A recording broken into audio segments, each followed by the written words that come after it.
লুকমান হাকিমের প্রজ্ঞা।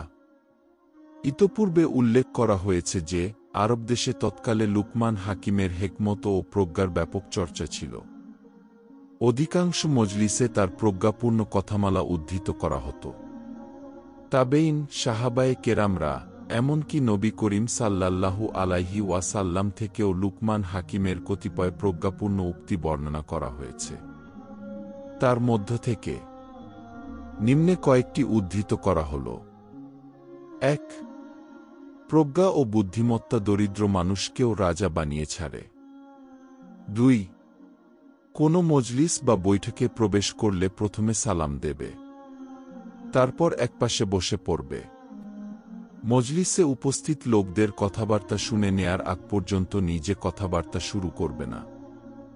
যদি তারা আল্লাহর জিকিরে মশগুল থাকে তবে তুমিও তাদের সঙ্গে অংশগ্রহণ করো। আর যদি তারা কোনো অনর্থক কাজে লিপ্ত থাকে তবে তুমি তাদের মজলিস ছেড়ে কোনো ভালো মজলিসে চলে যাও। ৩. আল্লাহ তাআলা যদি কাউকে আমানতদার বানান তবে তার জন্য আবশ্যক হল সেই আমানতকে রক্ষা করা। ৪. হে বাছা, আল্লাহ তাআলাকে ভয় করো।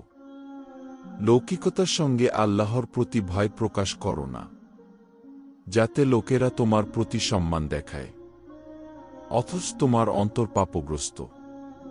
৫. হে বাছা, মূর্খের সঙ্গে বন্ধুত্ব করো না, কারণ সে মনে করতে পারে যে তুমি তার মূর্খতাপ্রসূত আচরণ পছন্দ করো।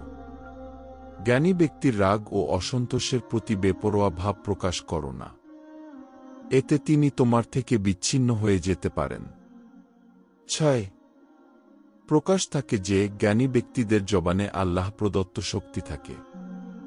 তাদের মধ্যে কেউ কোনো কথা বলেন না, তবে তারা কেবল তাই বলে থাকেন আল্লাহ পাক যেমন যা ঘটাতে চান।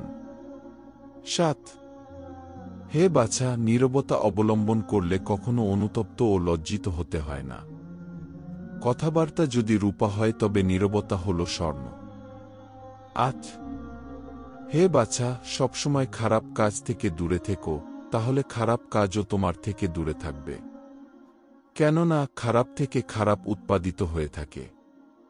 জ্ঞানের পথ সাবস্ক্রাইব করুন, সাথে থাকুন। ইনশাআল্লাহ আমরা সব সময় ইসলামিক ভিডিও, ইসলামিক কন্টেন্ট আপনাদের সাথে শেয়ার করার চেষ্টা করব।